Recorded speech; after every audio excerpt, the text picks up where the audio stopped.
As a former president of RBC, tell us about your dissertation on the history of the school.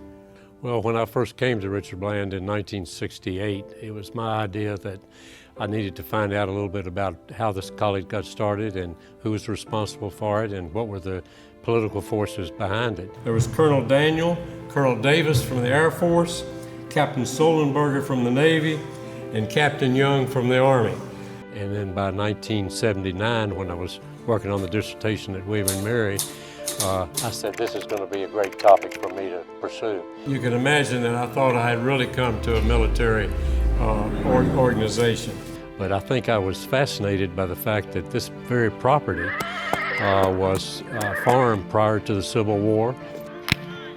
That during the Civil War, there were two major battles fought here on the grounds, Globe Tavern and the Weldon Railroad. The Weldon Railroad supplied Lee's troops. It was held by the Union during the siege of Petersburg. This was Union-occupied property during that particular time. Part of the Weldon Railroad is located on the other side of Ernst Hall. And then later on, it became a dairy farm. That's when the houses and the pecan groves were built.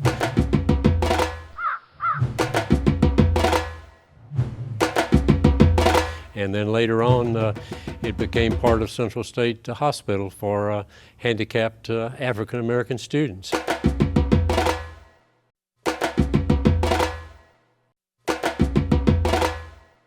And then it closed in '59, and I said, that is quite a history. So I began to delve into that and looked at to see what were the political factors affecting it. And that was really the title of my dissertation, was the political factors, that the interplay between Hopewell, Petersburg, Colonial Heights, and the counties, surrounding counties, Prince George, Dinwiddie, and Chesterfield.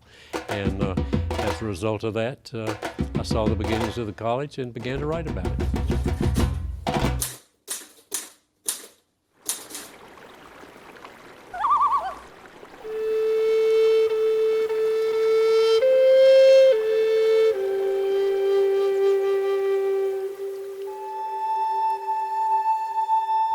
You recently visited RBC and gave a talk about the school's history. What was that experience like, talking about the school's past with students of today?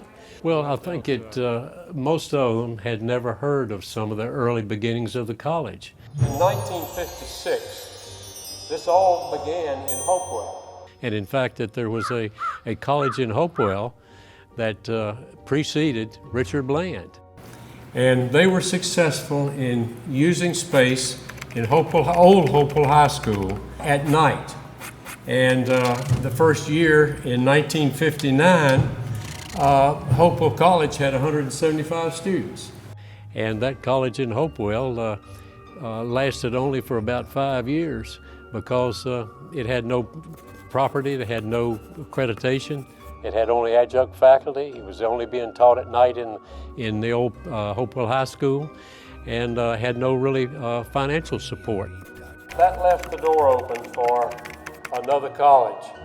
As a result of that, people in Petersburg, particularly W. Roy Smith and Frank Ernst, who was the president of Allied Chemical, although he lived in Petersburg, although he worked in Hopewell, he began to push for a college in this area. And that's how Richard Bland really got started during that era, 1959, 1960.